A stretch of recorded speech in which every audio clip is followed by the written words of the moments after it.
4월 총선이 60일도 채 남지 않았습니다. 여야는 설 연휴 이후 공천 작업에 속도를 낼 것으로 보이는데요. 각 당의 총선 전략, 오늘 최창녕 용인대 특임 교수, 이종근 정치평론가와 함께 짚어보겠습니다. 어서 오세요. 안녕하세요. 예. 자, 두 분 오늘 이제 여야 총선 전략 관련해서 좀 얘기부터 좀 해보겠습니다. 일단 정권 견제론, 그다음에 정권 안정론, 정권 유지론이 이렇게 좀 맞붙는 상황인데 일단 이 여론조사 결과부터 좀 언급을 하고 지나가야 될 것 같아요. MBC가 코리아 리서치에 의뢰한 여론조사 결과인데 정부 견제를 위해서 야당 후보가 많이 당선돼야 한다는 응답이 55%고 정부 지원을 위해서 여당 후보가 많이 당선돼야 한다는 응답이 40%보다 높았습니다.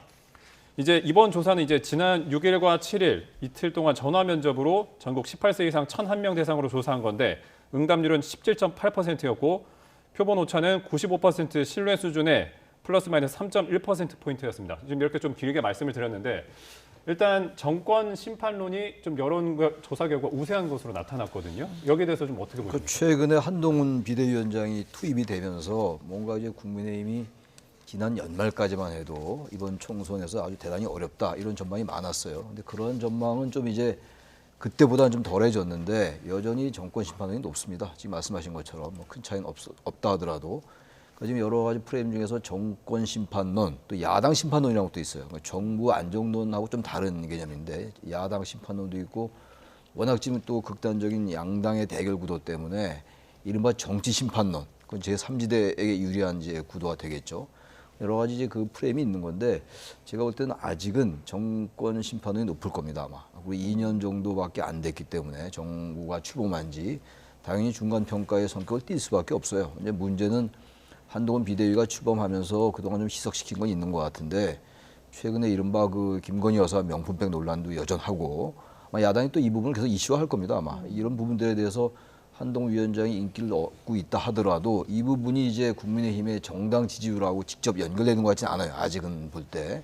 그렇다면 앞으로 여전히 이제 정권 심판이 높은데 야당의 지금 그 내부의 여러 갈등도 있습니다. 또 이제 이런 것들을 야당이 얼마나 잘 수습해 내냐가 문제인데 아무튼 여권으로서는 여전히 수직적 당정관계 문제라든지 그런 문제가 또 불거질 수 있다고 생각합니다. 그런 부분을 어떻게 이제 해소해 나가느냐가 정권 심판을 좀 희석시킬 수 있느냐의 여부가 좀 연관이 있다고 생각을 합니다. 예. 예. 실장님께서 좀 어떻게 보십니까? 정권 심판론이라는 것은 무조건 여당한테 불리한 것은 아니거든요. 네. 이를테면 정치학에서 회고적 투표냐 전망적 투표냐 그러니까 지금까지 이 정부가 잘한 거냐 잘했으면은 상을 주고 못했으면 벌을 줘라. 이게 이제 정권 심판입니다. 심판이라는 게 나쁘다는 어떤 의미는 아니고요. 그렇다면 정권 심판이라는 건 사실 한 정부가 출범해서 중간에 치러지는 모든 총선은 정권 심판일 수밖에 없는 상황이에요. 그런데 지금의 상황에서 정권 심판론이 조금 앞서고 있다고 해서 민주당이 이것을 청신호로 받아들일 수 있느냐라는 건 저는 좀 아니라고 생각을 해요. 만약에 그렇다면 이게 비율보다도 전체적으로 구도가 그렇게 짜여지고 완전히 지금 집권 여당이 수세적인 입장으로 취해야 되는데 사실 이쪽에서 정권 뭐 안정론이라든지 유지론이라든지 이런 그 서로 간에 공방을 벌이고 있다는 건 야당이 유리한 지형, 즉 중간에 총선을 치러서 정권 심판론으로 구도를 완벽하게 짜이지 못하는 어떤 그 반증이라고 또 생각을 하거든요. 그래서 지금의 형국은 어느 쪽에도 압도적으로 유리한 형국은 아니다. 굉장히 여러 가지 어떤 변수에 따라서 변화할 여지가 있다라고 보겠습니다. 예. 자, 뭐 교수님 먼저 이제 차별화 지점도 좀 있는 것 같습니다. 국민의힘이 그러니까 낙동강 벨트 탈환에 지금 총력을 기울이고 있잖아요. 네. 먼저 이 부산시장 출신의 오선 서병수 의원 그리고 삼선의 김태우 조혜진 의원 등 지금 영남 중진에게 험지 출마를 요구를 했고 현 시점까지는 공식적으로는 김태우, 서병수 의원은 수용을 한 상황입니다. 자, 뭐 일각에서는 이기는 공천이다 또는 뭐 비주류 속가내기다 여러 시각이 조금 존재하는 것 같습니다만 교수님 보시기에 좀 괜찮은 전략이라고 보세요? 근데 어떻습니까? 문제는 이제 이 예. 지금 현재 김태호 의원의 지역구나 서병수 의원 지역구에 이분들이 이제 지금 양산과 북강서갑으로 이제 출마하게 된다면 예. 이른바 이제 낙동강 벨트 아니에요. 민주당에겐 그렇죠. 좀 유리한 지역이고 PK 지역에서 이쪽은 아주 현재 낙동강 벨트가 9군데입니다. 저기 예. 지금 화면에 나오고 있습니다만 9군데 중에서 민주당이 5곳을 차지하고 있어요. 저만큼 저쪽은 이제 김해, 양산 전직 대통령들의 그 고향이고 현재 뭐 양산에는 문재인 전 대통령이 좀 거주하고 있는 거고 이런 상황이기 때문에 대단히 어려운 지역인데 이 지역구 이제 김태우나 서병수 의원이 나간 이 지금 지역구에 말이죠. 누가 오냐 국민의힘 후보가. 만약에 지금 흔히들 말하는 대통령실 참모 측근들이라든지 내각 출신이라든지 예. 또 이제 검찰 출신이 나오면 결국은 이분들이 뭔가 지금 국민의힘 말대로 뭔가 이 당의 활력을 불러일으키는 것보다는 예. 이 사람들이 지금 이제 친윤의 색채가 대단히 옅고 이른바 당의 비주류고 서병수 의원도 당에 쓴소리 많이 왔단 말이에요. 네. 김태우 의원도 그렇고 그래서 하는 게 아니냐라는 거 아직 모르겠어요. 뚜껑을 열어보지 않았기 때문에 어떤 사람이 공천이 될지. 근데 뭐 양쪽 시각이 다 있을 수 있는데 제가 볼 때는 가정컨대 조혜진 의원도 좀 중도적인 몫을 많이 냈던 의원이에요. 조혜진, 김태호, 서병수 의원 이런 분들이 비주류고 계파의 색깔이 옅어서 그러니까 친윤의 색깔이 옅어서 이 사람들 대신에 다른 사람들을 내려보내는 게 아니냐라는 시각도 존재해요. 그건 좀 눈여겨봐야 될 것 같습니다. 일단 그 부분은 예단하기 어렵습니다만 어쨌든 간에 이 사람들로서는 아마 당의 그 요구를 거절하기 어려울 거예요. 그래서 두 분은 이제 수용을 했는데 조혜진 의원이 어떻게 될지 모르겠는데 아마 조혜진 의원도 수용하지 않을 수 없을 겁니다. 아마. 예. 지금 평론가님께서 보시기에는 좀 어떻습니까? 지금 이 전략 좀 성공할 거라고 보십니까? 저는 예. 상당히 이 부분과 관련해서는 의미가 있다고 생각을 해요. 왜냐하면 이겁니다. 자, 낙동강 벨트는 예. 민주당 입장에서 생각할 때 성지예요. 성지라는 건 무슨 의미냐면 노무현 대통령이 부산에 내려가서 계속 패배했잖아요. 그리고 바보 소리를 들으면서 그것이 상징화돼서 대통령까지 됐단 말이죠. 예. 그게 강서예요. 그러니까 서쪽 벨트라고 얘기하는. 그러니까 지금 이쪽 부산에서 생각할 때 부산 쪽 민주당 당원들이 생각할 때 강서는 절대 뺏길 수 없는 성지거든요. 예. 자, 양산도 마찬가지입니다. 문재인 대통령이 사실 양산에 갔잖아요. 예. 그럼 양산에 가서 물론 문재인 대통령은 사상 쪽에서 의원 배지를 달고 초선을 했습니다. 이런 사상, 강서, 양산 다 스토리가 엮여지거든요. 두 명의 대통령을 배출한 그런 곳이에요. 그렇다면 민주당이 만약에 이것을 빼앗긴다 하면 낙동강 벨트가 무너졌다라고 제목이 나올 거예요. 예. 그리고 민주당이 부산 경남에서 교두보를 잃었다 이렇게 제목이 나올 거예요. 그러니까 이쪽 김태호, 서병수, 조혜진 의원이 3명 중에 2명이라도 만약에 당선이 된다 그러면 굉장히 유의미한 그 헤드 타이틀이 달릴 거예요. 탈환에 성공을 했다. 그렇죠. 탈환에 그래요? 성공했다. 그러면 이 세 사람 입장에서 보자고요. 세 사람은 언제나 지금 그러니까 쓴소리를 해왔고 또 거리를 뒀고 현 그 친윤회 그리고 또 한 가지는 요 다음 행보가 뭐냐는 거예요. 서병수는 5선을 했어요. 그럼 국회의장 아니면 대통령을 가야 되고 김태호 의원도 계속 뭐 지자체장도 하고 또 대통령 후보로 갈 꿈을 갖고 있잖아요. 그러면 여기서 하나의 서사를 하나 만들어낼 수가 있어요. 낙동강을 무너뜨리는데 내가 선봉에 섰다. 네. 이것은 굉장히 큰 서사거든요. 저는 서로 윈윈할 수 있는 그런 포지셔닝이라고 할 수가 있다고 생각을 합니다. 네, 알겠습니다. 자, 이제 앞서 저희가 이제 정권 심판론과 정권 견제론 관련해서 좀 얘기를 했었는데 이거 관련해서 여론조사 내용을 좀 더 상세하게 설명을 드리겠습니다. 저희가 인용한 이 조사 결과는 MBC가 코리아 리서치에 의뢰해서 지난 6일과 7일 이틀간 전화 면접으로 전국 18세 이상 1,001명을 대상으로 조사를 했고요. 응답률은 17.8%였습니다. 이 전화 면접이고 표본 오차는 95%, 신뢰 수준 95%에 플러스 마이너스 3.1%포인트입니다. 자세한 사항은 중앙선거 여론조사 심의위 홈페이지를 참조하시면 됩니다. 자, 이어서 좀 내려가 보겠습니다. 이 민주당에서는 이제 김건희 여사 명품 가방 수수 의혹을 집중적으로 부각을 하고 있습니다. 이거 관련해서 저희 YTN도 여론조사를 좀 한 게 있는데요. 이제 수사가 필요한 비리 의혹이라는 응답이 56%였고, 그다음에 몰카 공작에 피해를 본 것이다라고 응답한 게 이제 29%였습니다. 물론 이 수치는 이제 여론조사가 진행된 직후에 7일에 있었던 윤석열 대통령의 그 방송 대담 내용이 포함이 반영이 되진 않은 거거든요. 이제 윤 대통령이 당시에 이 부분은 정치 공작이긴 하지만 아쉬운 점이 있다라고 언급을 했는데 이 부분이 지금 반영이 안 되긴 했지만 좀 어떻습니까? 교수님? 이게 그런 응답이 좀 여론을 좀 돌리는데 도움이 될 거라고 보십니까? 근데 지금 말씀하신 이 YTN 여론조사가 예. 윤 대통령의 그 녹화가 4일날 있었고 방영은 7일날 됐어요. 며칠 전입니다. 근데 그 방영된 것이 반영이 안 됐다는 얘기 아닙니까? 그런데도 불구하고 지금 수사가 필요한 비리 의혹이라는 게 56%가 되잖아요. 그리고 몰카 공작 피해가 29%라고 나왔단 말이에요. 예. 그러니까 이거는 지금 원래 이 사안에 대해서는 수사보다는 이제 대통령의 사과가 필요하다. 그리고 한동훈 비대위원장도 국민의 눈높이에서 걱정스럽다. 뭐 이런 취지 얘기를 했단 말이에요. 그리고 나서 이제 그 여권 내에서 갈등이 이제 나타났던 것이고, 그런 다음에 이른바 이제 봉합이 됐고, 그런 다음에 이 대통령의 그 이제 대담이 있었습니다. 대담이 방영이 됐고 이랬는데 예. 여전히 이제 단순히 대통령의 사과나 유감 표명을 넘어서 수사가 필요하다는 게 이제 과반을 넘었단 말이죠. 적어도 이 여론조사에 의하면, 이 YTN 여론조사에 의하면 말이죠. 그렇다면 이 부분은 여권이 지금 야권은 아마 이 문제에 계속 이슈를 제기할 겁니다. 이렇게까지 또 여론조사가 나오니까 만약에 이 여론조사가 수사가 필요하다는 게 뭐 대단히 낮게 나왔다면은 야당도 이 문제를 계속 이슈를 제기하는데 굉장한 부담을 느낄 텐데. 다른 여론조사 모르겠지만 적어도 이 조사에 의하면 이 과반을 넘으니까 수사가 필요하다는 게 야권이 문제 제기 안 할 이유가 없죠. 그러니까 저는 여권이 이 문제를 적당히 넘기면 안 될 것 같아요. 대통령도 그날 이제 뭐 아쉽다 이런 말을 했단 말이에요. 유감이라는 얘기도 안 하고 그리고 이제 몰카 공작이었고 좀 다른 관점에서 말씀을 했단 말이죠.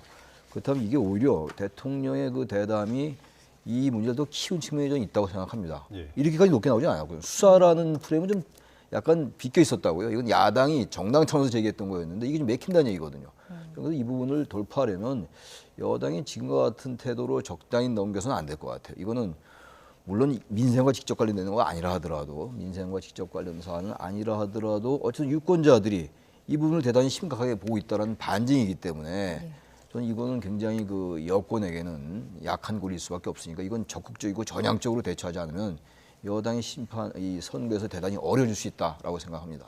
실장도 여기 동의하십니까? 일단 그러니까 집권 여당이 이 문제를 외면하거나 회피할 수는 없는 문제라고 생각을 해요. 일단 대담 이후에 그 아직 여론조사가 나오지 아니했지만 상당히 앞으로도 계속 야당이 집요하게 공격할 포인트이고 그러다 보니까 집권 여당은 아마도 김경률 비대위원이 최근에 한 발언 있지 않습니까? 우리가 직접 매를 맞겠다 한 발언을 전체적으로 당론화할지 아니면 또 다른 방향으로 갈지를 지금 고민하는 어떤 시기라고 보고요. 그런데 한 가지 좀 들여다보면 지금 민주당이 이 여론조사를 배경으로 해서 이번 선거전을 또다시 김건희 여사와 관련된 리스크를 계속 끌고 나갔을 때 민주당한테 유리할 것인가? 그건 다른 문제일 것 같아요. 국민들이 지금 이 문제를 이렇게 바라보고 있다는 것과 이것이 민주당의 호재로서 전체적으로 전략화하는 것은 별개다. 왜냐하면 지금 대선 한번 기억해 보시죠. 대선 때도 내내 김건희 여사 네거티브였습니다. 기억하시지 않습니까? 무슨 직업과 관련된 문제 또 온갖 그 도이치모터스 문제부터 해서 그때도 내내 김건희 여사와 관련된 네거티브를 했지만 결과는 어떻게 됐습니까? 이미 결과로 나왔죠. 대통령 그 투표 결과로. 지금 또다시 네거티브냐. 그러니까 이것이 새로운 어떤 물론 이 소재는 다르게 보이더라도 끊임없이 아니 왜 선거 때만 되면 계속 네거티브로만 점철하냐라는 그런 시각이 분명히 존재를 해요. 지난번 서울시장 보궐선거도 기억하시겠지만 전혀 정책적인 어떤 부분을 공방을 벌이지 않고 무슨 구두가 외제래니 아니면 뭐 생태탕을 먹었니 안 먹었니 이런 방향으로 또 네거티브로 흘렀단 말이죠. 그렇기 때문에 이 부분과 관련해서 이미 어느 정도는 선반영이 됐다. 지금 이 사안도 역시 이번 그 여론조사가 아니라 이미 꽤 오래전부터 여론조사에서는 이 문제에 대해서 언급을 해야 된다. 또 기피하면 안 된다. 이런 여론조사가 계속 나왔지만 그럼에도 불구하고 이것이 처음 나왔을 때와 지금껏 여당 지지율이라든지 혹은 대통령 지지율에 그렇게 큰 어떤 영향을 미치지 아니했거든요. 계속 박스권 형성했고 국민의힘 지지율도 그렇게 폭락하지는 않았던 요인을 비추어 봤을 때 앞으로 그러면 갑작스럽게 이게 출렁거리게 만들 또 다른 어떤 증거가 뭐가 있거나 혹은 뭐 또 방송이 있거나 하지 않은 현재 상태라면 아주 큰 방향은 안 될 거다라는 생각이 있습니다. 이런 점도 있는 것 같아요. 일리가 있는 말씀인데 지난 대선 때 만약에 김건희 여사 관련 도이치 주가 조작 의혹 사건 이런 것들이 없었으면 가정컨대 윤 대통령이 더 큰 차로 이길 수도 있죠. 그러니까 이 문제는 여전히 지금 김건희 여사 리스크는 여전히 여권에는 약한 골이에요. 이걸 인정하고 들어가야지.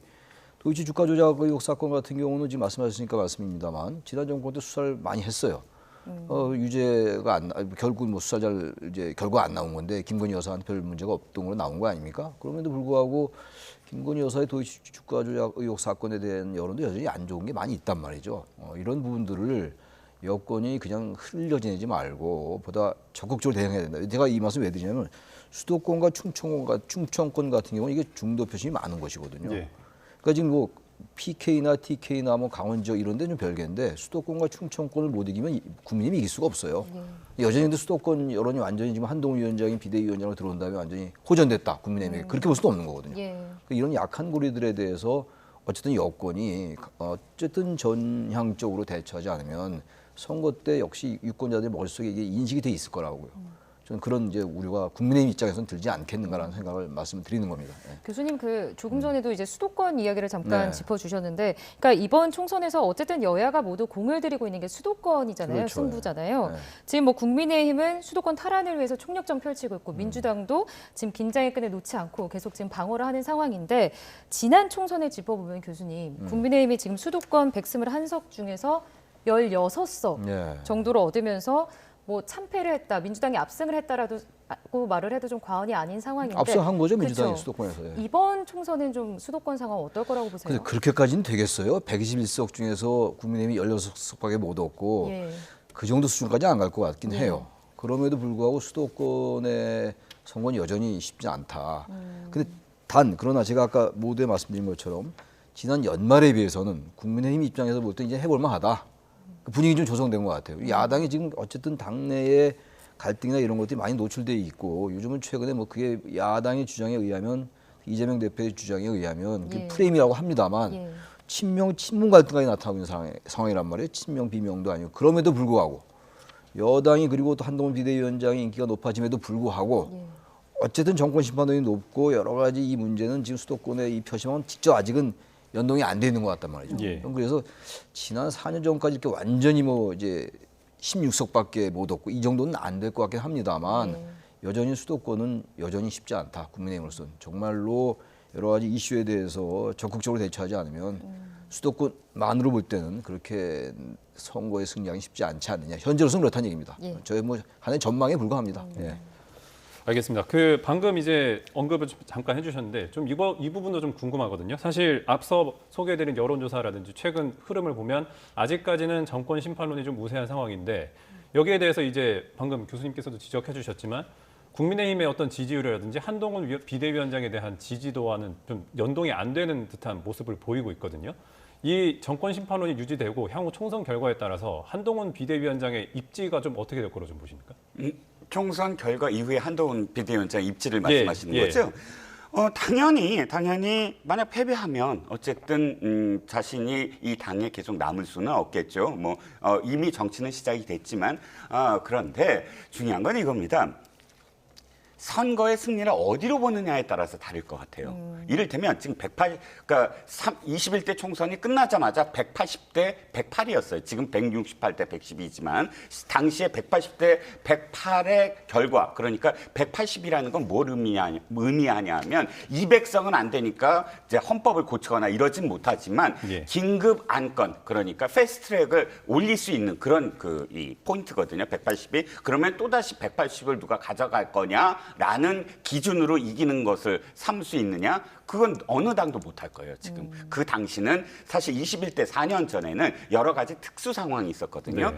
뭐냐? 코로나19로 헌정사상 처음으로 비대면 선거가 거의 치러졌어요. 그러니까 비대면 선거 유세. 그래서 선거 유세장에 못 나가고, 예. 그러니까 온라인이라든지 이런 걸로 치러진 선거입니다. 그래서 야당이 절대적으로 불리했어요. 야당은 세를 보여야 되거든요. 국민의힘 입장에서 당시에. 뭐 이런 이유들이 있어서 또 탄핵과 관련된 여러 가지 어떤 여파들이 있어서 180이라는 어마어마한 숫자가 있지만 지금 그렇게 안 될 거예요. 그러면 이 151석을 잡느냐? 그러면 151석을 잡으면 사실상 이재명 대표가 계속 얘기는 151석으로 얘기하지만 30석을 잃게 되는 거거든요. 예. 거꾸로 151석을 잡으면 이쪽에서는 거의 140석 가까이 얻게 되는 셈인데, 그것을 누가 과반을 잡느냐라는 것을 선거 기준으로 잡느냐, 아니면 단순 뭐 우위 그러니까 뭐 123, 122 단순 우위냐 이 세 가지 경우가 있습니다. 예. 그러면 제가 보기에 180석은 아까도 말씀드렸지만 불가능해요. 180석으로 어느 당이 뭐 앞서는 건 그러면 과반 의석이냐 단순 우위냐 이거를 갖고 지금 서로 뭐 경쟁을 벌일 겁니다.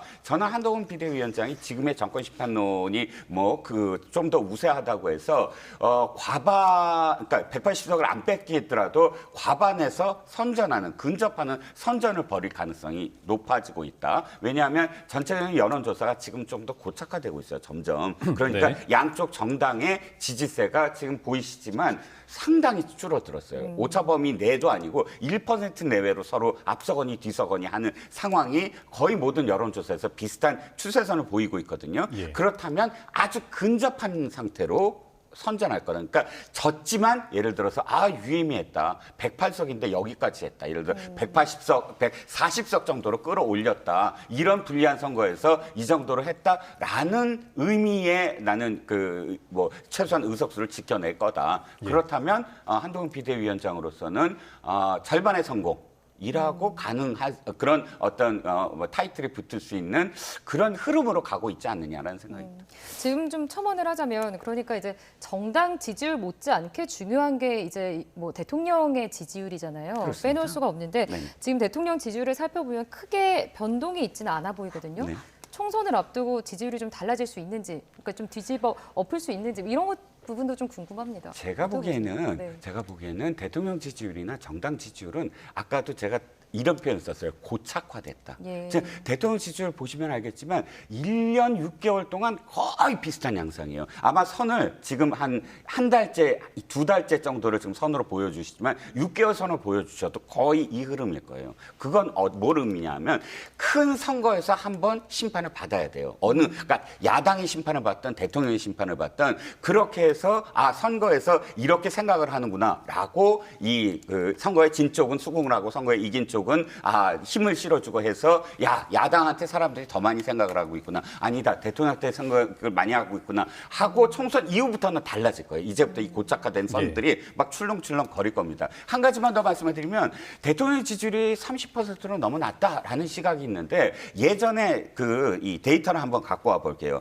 20%대에 두 번이 있었어요. 2004년도에 노무현 대통령이 갤럽 조사입니다. 2004년도 4월 둘째 주 25%였고요. 역시 갤럽 조사입니다. 2012년에 MB 그러니까 이명박 대통령이 29%였어요. 그러면 20%의 대의 대통령의 지지율로 당연히 집권 여당이 참패를 해야 되잖아요. 그런데 두 번 다 집권 여당이 열린우리당과 새누리당이 이겼어요. 즉 대통령의 지지율이 결정적인 어떤 요인은 아니다라고 지금 데이터에 나와 있다는 겁니다. 알겠습니다. 우리 이제 여야 공천 얘기도 좀 해봐야 될 것 같습니다. 일단 민주당 얘기부터 좀 해봐야 될 것 같은데 이제 친명과 비명의 좀 집안 싸움이 지금 계속되고 있어요. 이제 특히 이제 임종석 대통령 전 비서실장 공천 문제가 좀 뇌관이 된 모습인데 이게 좀 어떻게 흘러갈 거로 보십니까? 일단 개혁신당도 출범을 했고 민주당이 공천 갈등이 계속되면 좀 탈당이 좀 이어져서 제3지대가 좀 커지는 결과로 이어질 수 있다. 이렇게 좀 전망도 나오고 있는데 어떻게 보십니까? 임종석 전 실장은 이제 친명 대 비명보다 친명 대 친문 이제 대결 구도로 보는 게 맞는 것 같고요. 그 친명 대 비명보다는 친명 대 친문의 대결 구도가 더 심각해지면 당이 좀 어려울 수 있습니다. 예. 제가 볼 땐 친명 비명 갈등보다는 더 심각할 수 있습니다. 문재인 전 대통령이 지난번 이재명 대표를 만나고 난 다음에 4일을 만났나요? 얼마 안 됐죠. 그리고 난 직후에 이제 그 친문 갈등이 이게 나타났단 말이에요. 예. 그러니까 문제는 이제 공천에 관련돼 가지고 경선을 한 다음에 지면 출마할 수가 없어요. 근데 그 전에 이제 공천에서 원천 배제된다든지 이렇게 되면 이제 이탈자가 나올 수 있다고 생각합니다. 지금 현재 뭐 모든 정당이 국민의힘도 그렇고 민주당도 그렇고 제3지대도 그렇고 제3지대 이제 개혁신당으로 이제 통합이 됐다는 거 아니겠어요? 지금 예. 그리고 나서 새진보연합이라든지 이제 이른바 이 제3지대하고는 다른 성격의 또 이 지금 한 그룹이 형성되고 있는 거 아니에요? 이른바 친민주당적인 그러한 성향에 이런 쪽으로 이탈할 수 있습니다. 이탈할 수 있는데. 이탈이 전 그렇게 많지는 않을 것 같아요. 민주당에서 이탈이라는 게. 왜냐하면 제3지대로 가서 이낙연 신당이 이제 개혁신당이니까 이낙연 신당이라고 할 수 없죠. 이제 개혁신당으로 가서 과연 얼마나 승리할 수 있을까 개인적으로 말이죠. 각 국회의원 개인들이 그 가능성이 아직은 좀 그렇게 높다고 보지 않거든요. 예. 앞으로 이제 개혁신당이 어떻게 행보를 하고 어떠한 공약을 내걸고 어떠한 가치와 비전을 내걸느냐에 따라 달라지긴 하겠습니다만, 좀 그래서 친명과 친문 간의 갈등은 지금 이재명 대표가 얘기를 한 게 있어요. 지금 이재명 대표도 위기의식을 느끼는 거예요. 예. 이대로 나 방치했다가 이게 상당히 예상치 못한 방향으로 대단한 악재가 될 수 있다는 판단을 하는 것 같습니다. 이재명 대표가. 그래서 이제 여기에 대해서 상당히 얘기를 강도 높게 했는데, 여전히 내관이에요. 이재명 대표로서는 이 부분을 관리하지 못하면 친문 대 친명 그리고 총선 이후의 구도와도 관련돼 있다고 보기 때문에 지금 여건은 뭐 여러 가지 아까 말씀 나눴습니다. 그런 여러 가지 리스크가 있는 것이고 예. 또 여전히 윤 대통령의 지지율이 낮기 때문에 여전히 그런 위험성이 있는데, 야당으로서는 이 지금 뭔가 확실한 공약이나 이런 거에서 약간 좀 밀리는 것 같아요. 현재로서는. 그래서 이 당내 갈등을 어떻게든 최소화하지 않으면, 야당도 리스크를 관리하지 않으면 뭐 당연히 지난 선거 때처럼 백발석은 뭐 그건 생각하기 어려운 것이고 네. 상당히 어려울 수 있다고 생각하는데, 어쨌든 중요한 건 야당의 리스크 관리는 당내 갈등 관리입니다. 예. 알겠습니다. 그 사실 이 민주당 공천도 공천이지만 여당인 국민의힘도 일단 잠재돼 있다고 봐야 할 것 같은데, 일단 이번 주부터 이제 연휴 기간에 이제 각 후보들 경쟁력 여론조사를 할 테고, 그다음에 이제 이르면 제가 취재해 보니까 18일부터 이르면 18일 단수 추천 지역구를 발표하고 이후에 경선이라든지 추가 일정을 진행을 한다고 하는데, 이게 어떻습니까? 국민의힘에서도 뭐 중진 물갈이라든지 이런 험지 출마 이런 게 진행이 되다 보면 공천 탈락자들이 당연히 생길 테고, 이분들이 뭐 개혁신당이라든지 제3지대로 좀 합류하는 그림이 좀 그려질 수도 있을까요? 실장님? 저는 이 개혁신당의 지금 모습이 국민의힘 탈당자들이 선뜻 개혁신당으로 못 가는 어떤 형국으로 가고 있다라는 생각이 드는 게, 예. 보시면 알겠지만 개혁신당이 지금 최고위원들과 지도부를 딱 봤을 때 이준석 대표를 제외하고는 모두 다 민주당 탈당자들로 최고위원이 구성이 됐어요. 예. 보면 뭐 이현욱 의원이라든지 조홍천 의원이라든지, 물론 아직 최고위원으로 선정은 안 했지만 그럼에도 불구하고 현역 의원들이니까 뭐 관례에 따라서 거의 현역 의원들로 최고위를 구성한다고 쳤을 때, 양양자 의원도 물론 뭐 한국의 희망이라고 함께 뭐 했지만 그럼에도 불구하고 전력은 민주당 탈당자잖아요. 그리고 이낙연 민주당 탈당자에다가 다 민주당 탈당자의 이준석 대표 혼자서 있는 형국으로 이 개혁신당이 지금 꾸리는 셈이 됐습니다. 예. 더군다나 공동대표잖아요. 이준석 대표가 단독 대표도 아니고. 그러면 이 당의 성격이 전체적으로 새로운 어떤 무엇이 나오는 것이 아니라, 아이고 민주당의 색깔이네라고 여겨질 수 있는 대목이 굉장히 많다는 거예요. 그것 때문에 지금 이준석 대표를 지지했던 뭐 어떤 커뮤니티, 뺨땡이라는 어떤 커뮤니티에서 대거 이탈자들이 지금 속출하고 있거든요. 그러면 앵커 말씀하신 이런 경우를 생각해 보자고요. 지금 국민의힘에서 탈당하는 사람이 정말 계속 탈당을 해서 제3지대에서 남아서 제3지대라는 그 당에 계속 수십 년간 있을 사람일까요? 저는 그렇게 생각하지 않고, 예. 아마도 탈당했다가 다시 복당할 마음이 있을 사람들이 더 많을 것 같아요. 그러면 탈당한 사람들은 그거 생각할 거예요. 내가 이 개혁신당에 갔다가 돌아올 수 있을까? 예. 민주당 사람들이 많이 있는 그런 거기에 합류했는데, 그거보다는 차라리 무소속으로 가겠다. 만약에 돌아오려면 그것이 훨씬 더 안전하다, 이렇게 여길 가능성이 전 크다고 봅니다. 그러니까 개혁신당으로 봤을 때 국민의힘은 이 개혁신당이 앞으로 가는 방향이 점점 더 탈당자들이 그쪽으로 안 가는 어떤 방향으로 갈 확률이 크고, 또 이제 아까 이 낙동강 벨트 얘기했지만 이제는 TK로 옮겨갈 거예요. TK 중진들을 어떻게 할 거냐에 대한 문제인데, 예. 일단 낙동강 벨트의 PK 지역이 연착륙했거든요. 지금 현재는 물론 조혜준 의원 말씀하셨지만, 그러면 이게 바로 TK에 저는 영향을 미칠 거라고 생각을 해요. 그래서 맨 처음 PK부터 시작을 한 것이고, 그래서 현재까지는 뭐 단언할 수는 없지만 그럼에도 불구하고 좀 안정적인 어떤 그런 예. 이 공천 혁신을 하고 있는 게 아니냐, 현재까지는 그렇게 보입니다. 자, 교수님 그렇게 좀 냉정하게 보면 네. 그간의 총선 과정에서 제3당이 좀 성공을 거둔 사례는 극히 드물잖아요. 지금 현재 4월 총선 시점으로 지금 60일 정도도 안 남은 상황에서 지지율을 지금 얼마나 끌어올릴 수 있을지, 이 부분도 좀 관건일 것 같은데 어떻게 보십니까? 근데 제3지대가 의외로 선전하는 것 같아요. 제가 볼 예. 때. 왜냐하면 지금 이제 4갈래, 5갈래로 갈라졌던 게, 최근에 또 이제 조홍천 의원은 이탈했었어요. 예. 그 새로운 미래에서 이탈하다가 다시 또 합쳤단 말이에요. 예. 그러니까 설 전에 이제 극적으로 이제 뭐 통합이 그렇죠. 됐습니다. 예. 저는 그거는 이 제3지대로서는 굉장히 중요한 청신호라고 봐요. 물론 이제 여러 가지 그 제3지대를 좀 비판적으로 보는 입장에서는 이게 가치가 서로 맞겠느냐, 무임승차 폐지나 이런 것들에 대해서 이런 공약을 이준석 대표가 내놨는데 거기에 대해서 이 통합하기 전에 이낙연 대표 쪽에서는 좀 부정적이지 않았느냐, 뭐 이런 얘기를 하긴 하는데 어차피 지금 보수 진보 양쪽을 비판했던 사람들이 뭉친 거예요. 같을 수가 없습니다. 과거에 뭐 DJP 연합은 뭐 같았나요? DJJP야말로 뭐 이념적인 관계가 컸던 정치인들인데, 좀 그래서 이 제3지대에 대한 유권자들의 수요는 여전히 있는 거거든요. 양대 거대 정당의 무슨 뭐 극단 정치, 진보 정치, 폐 이건 뭐 여전히 존재하고 있는 거예요 지금. 아무리 뭐 한동훈 위원장이 나오고 뭐 정치익을 얘기해도. 그렇다면 과연 중요한 건 제3지대가 그들 간의 차이를 얼마나 극복해내고 접점을 잘 만들어내느냐의 문제입니다. 좀 그렇게 한다면 의외로 제가 뭐 이탈자가 많지는 않다고 생각했습니다만 이탈자가 많을 필요도 없을 수도 있어요. 제3지대에서 후보만 잘 쓰면, 후보만 잘 내면 만약에 제3지대를 바랬던 중도층 유권자들에게 좀 부합한 면이 있다면 새로운 출마자들이 당선될 수 있는 거예요. 꼭 뭐 현역 의원이 이탈해야만 되는 건 아니거든요. 현역 의원이 이탈이 많을수록 오히려 또 이건 구시대 정치라고 볼 수도 있어요. 또 비난하는 쪽에서, 비판하는 쪽에서. 그래서 저는 현역 의원의 이탈이 물론 이제 기호 3번을 받아야 되니까 현재 4명의 국회의원이 양양자, 조응천, 김정민, 이원 4명인데 이준석 대표는 뭐 3번 받을 수 있다는 거 아닙니까? 정의도 녹색 정의당이 6명이니까. 예. 근데 어쨌든 그런 건 중요하겠습니다만 어쨌든 중요한 거는 제3지대가 중도층이 평소에 생각했던 새로운 가치 부담이 내놔라 이런 얘기입니다. 정치 개혁도 그렇고 파격적인 것들. 그렇다면 저는 제3지대 한번 기대 걸어볼만 하지 않느냐고 생각합니다. 네.